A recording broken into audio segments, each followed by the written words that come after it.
Hey everyone, welcome back. My name's dustinkreis, and today we're going to do something a little bit different. I'm going to do kind of a video that I've wanted to do for a while, and it's just kind of culminated this perfect time because while I was kind of away doing the move and everything, all this crazy stuff started happening. And if you follow the AGP page, I kind of made some thoughts known on this on that page. But at the same time, I feel like I should just sit down, make a video, make a rant video. I haven't made one of those in a long time.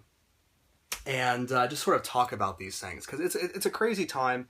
And sort of all the YouTubers out there have really put their 2 cents into it. And sort of talked about what's happening. And yeah. So I figured, what the hey? I got the time and the motivation. Let's go ahead and discuss what's going on. First and foremost, the big thing. What the fuck is going on with Konami? Okay, Konami is one of those companies that while I was never in my top tier, I always followed them for a few series. I enjoy, but I'm not religious about the Castlevania series. I enjoy, but I'm not religious about the Metal Gear series. But there is a series that I am religious about, and that is Silent Hill. So we all kind of have watched this implosion of this company. I call it an implosion. Other people might just call it a restructuring. It's an implosion. We've watched this company, and it started off with this sort of cryptic message about Metal Gear. Kojima's name being struck off the game, his name sort of being taken out of Konami with the renaming of his, the Kojima Productions. And it was sort of a big question mark, what's going on? And to top that off, me personally, what's going to happen to Silent Hills? Now, we all played, not all of us, but if you haven't played it, I really feel bad because there's no way for you to play it now. We played PT, and out of every horror game that I have played, PT is hands down the scariest interactive experience I've had in a video game form. Terrifying. And it really got me excited because I was like, man, someone's going to come in and do Silent Hill correctly. And, they brought in Guillermo del Toro to help. And it was like Chrono Trigger to survival horror. That sort of dream team working on a game together to make this survival horror game. Especially since survival horror has kind of been a genre that I have not been. I used to really be into it with Resident Evil and Silent Hill and all those back in the day.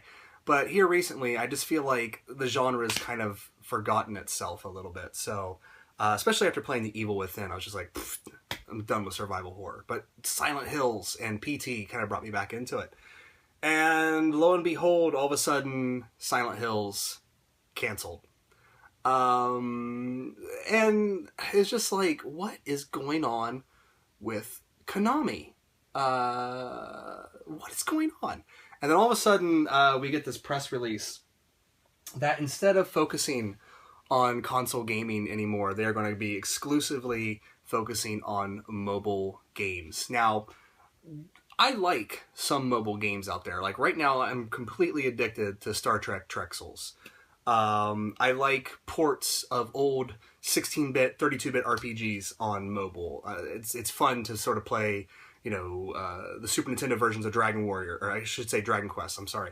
And the Final Fantasies on my phone. It's fun because I have my phone with me. I can do it wherever I want, There are some actual mobile-made games out there that I had a lot of fun with. I'm having a lot of fun with Final Fantasy Record Breaker. Didn't think I would, but every time they do an update, there I am trying to get the next character into my party. So there are mobile games that I really enjoy. I just don't see how the established products that Konami has is going to work in the mobile arena. I don't see how Silent Hill is going to work. I don't see how Metal Gear is going to work. They could bring back Suikoden and have Suikoden on the mobile phones. Some people are probably... I can just see RPG Swagman out there like, what the fuck are you talking about? And what's the other one? Castlevania. They could put Castlevania on the mobile phones, but the problem with mobile games is the digital D-pads and the buttons kind of suck. So those precision attacks you need in Castlevania would be really hard to pull off. So anyway, here we are. This once great company, because Konami back in the Nintendo and the Super Nintendo days, and even into the PS1 era and things like that, they were a really great company, made really great games. The 2D Castlevanias, man, those are amazing. Those Metroidvania style games, fantastic. And they're probably going to disappear. You know, I have absolutely no hope now for Suikoden coming back unless Konami starts selling off properties. I don't see how we're going to see any of these series again, and it's really, it's sad. You know, I'm not the biggest Metal Gear fan, but I feel sad for the fans of those series. Castlevania fans, I feel so sorry for you guys, because it's just like, there's hope, there's glimmer, and we'll talk about the glimmer in a minute, but it's just like, man, you know, no Suikoden, it's never going to come back, because Konami doesn't want to do games, doesn't want to do console games anymore. Silent Hill. Silent Hill, man. Am I ever going to get to go back to that town? It would be awesome. It'd be awesome if Konami just decided to sell off some of these properties. And they went to... Okay. It's starting to feel like a Return to Mother Base video now with all this stuff going on in the background. It would be great if they sold them off to companies that could nurture and do stuff with them. I don't know who I'd want Silent Hill to go to. I'd really have to think about that. But yeah, wow. It's just... It's so weird how, like, the big Japanese companies that I've followed since my childhood, Konami, Capcom, Square, it's just so strange how they've all been really kind of just dropping the ball in one arena or the other. And that's, of course, a very personal opinion of mine, that I think that they're dropping the ball. You know, all these classic series that we grew up with, you know, Mega Man is just gone, except for like cameo appearances in other games. All these great Konami products probably going to be gone. Square, you know, they keep beating the horse that is Final Fantasy, but, you know, Dragon Quest, we haven't seen Dragon Quest game for a number of years over here in the West, and it's always kind of touch and go with Dragon Quest. It's just a strange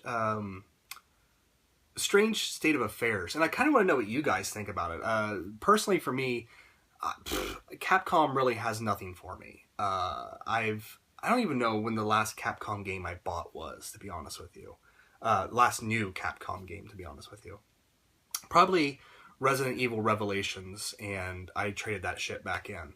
Konami, the last new Konami game, maybe it was probably the Metal Gear 5 Ground Zeroes, and even then I bought it used. So they really haven't done much for me either. And Square, you know, Square keeps plugging away, but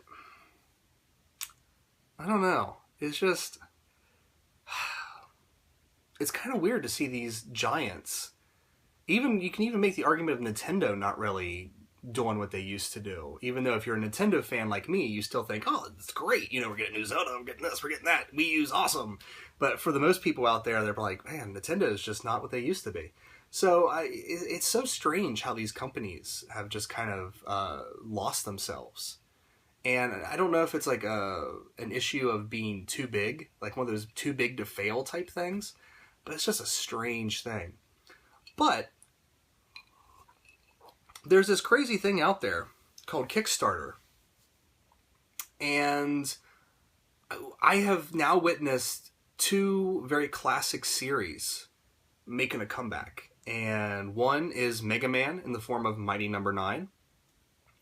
And the other is Castlevania in the form of Bloodstained.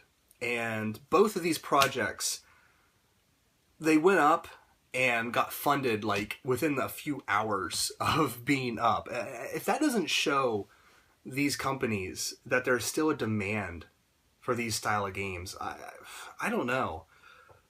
Maybe it is just sort of a niche thing, but other companies like Atlas and NIS America and all these little sort of smaller companies, they're able to be profitable with the niche. So I don't know why, I don't understand why Konami, Capcom, Square, can't do these types of things. Why can't they put out more of these games? The fans of these series, if they're quality games, will buy them. And I think this Kickstarter thing, although this Kickstarter thing is a double-edged sword.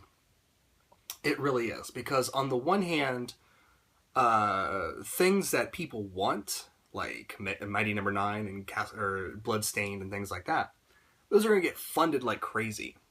And that's great because it allows us fans to sort of have control over this and say, yes, we want these games, give them to us.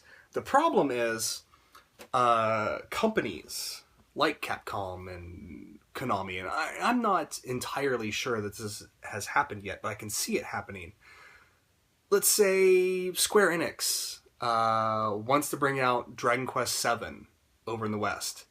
And they're like, all right, you guys want it. Here's a Kickstarter. Fund it. And on the one hand, that's great because I'm pretty sure we'd get Dragon Quest VII then on the 3DS. But on the other hand, it's like Square Enix is, a multi-million-dollar company. They should be able to put this stuff out and still make a profit on it.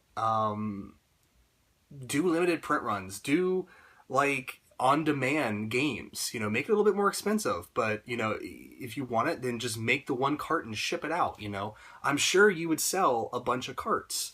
Or even just put it out digitally. At this point...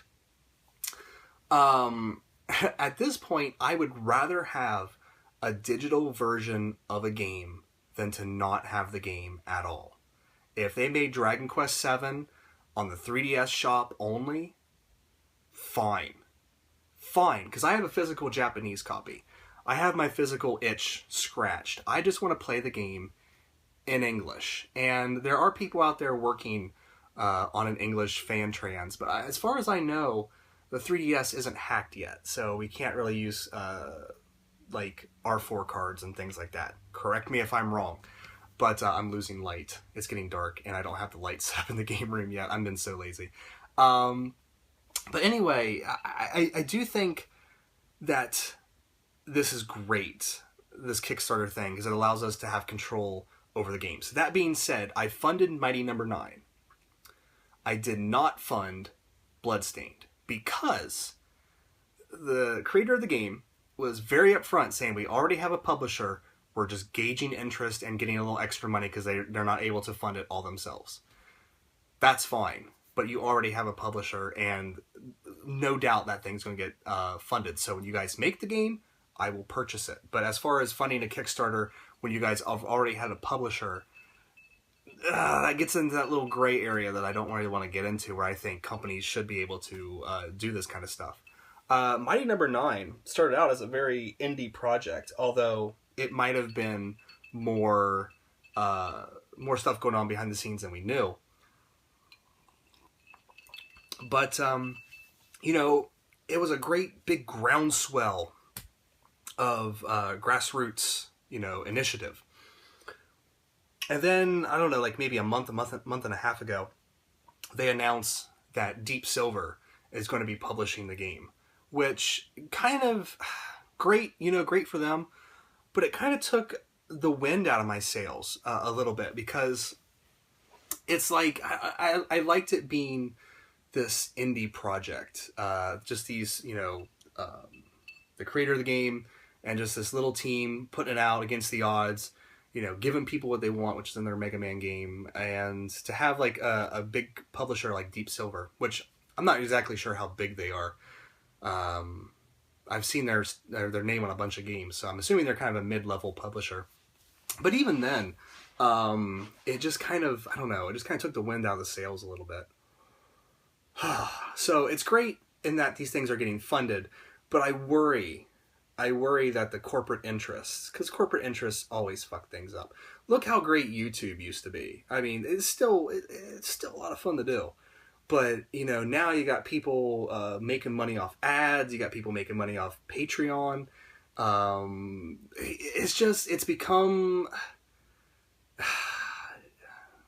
It's kind of sold out in a way. Like, the people that used to have, like, real passion for just doing this. For, like, I make no money off of this. I have no ads. I'm sure YouTube gets some kind of money off my videos somehow. But... I don't make any money, and I don't really feel the need to. I just do this because it's fun, and the day it stops being fun, I'll stop doing it. But for now, it's still fun, and it's just a hobby. It's just a hobby. People, like, turning this into their day job, it blows my mind. But, you know, that's what happens when money gets involved, and that's how this Kickstarter thing's going to go. You know, Square Enix and all these companies will be like, oh, great, you know, we don't have to put up any money to bring these games out over in the West. We can just ask them to do it, the fans that want it. You know, we don't have to... It lowers their risk, which will be great because then maybe they'll bring out more stuff. But it puts all the burden onto us, and they get to reap all the rewards of it. It's one of those weird things, man. And I'm really worried that that's where the industry is going to go. And that the indie people that really, like, the two people in their garage making this great platforming game are going to get edged out by Square Enix just not wanting to foot their own bill. That's what worries me. And I can see that happening real fast. Because as soon as you take away these corporations' risk... all the bets are off. You know, we'll get every game we want, but then, you know, the sort of the indie spirit of it and the cool little games and even like the who knows, maybe it'll help the mid-tier publishers. You know, we've really seen a lot of these, you know, there's the AAA games and there's the indie games and that middle ground. It's like the middle class in America. It just keeps getting hammered and hammered and hammered. And these little weird games like Enslaved and Nier and things like, well, Nier's on Square Enix, so it's not really... But it was a weird little game, you know. These middle tier games that don't set the charts on fire, but people find and become really passionate about. Deadly Premonition. That kind of stuff, you know, is going to get edged out. Xseed, edged out. You know, all these little publishers. And it really worries me. But that's the way things are going to go, you know. And maybe the whole digital thing will help in that they don't have to make the discs and they don't have to put out physical stuff anymore. I don't know. It's a weird... We're in like a weird transitional period. And older people... 32 years old. I'm older. Older people like me... sometimes I have a hard time dealing... I can feel myself getting older because I have a... God damn it, we want our physical games! You know, and I often feel like, you know, things were better back in my day when we paid $80.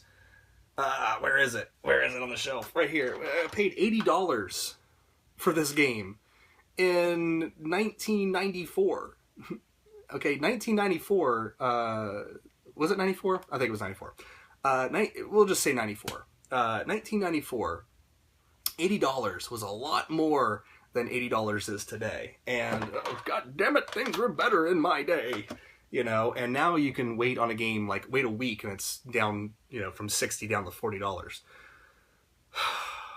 But then again, that's hurting the industry. I don't know. I don't know what the answer is. I'd like to know what some of you guys think the answer is, because I don't know. Kickstarter, is it the future of the game industry? You know, with Konami doing things like that, you know, I would love to see Team Silent regroup, kickstart another... We can't call it Silent Hill anymore.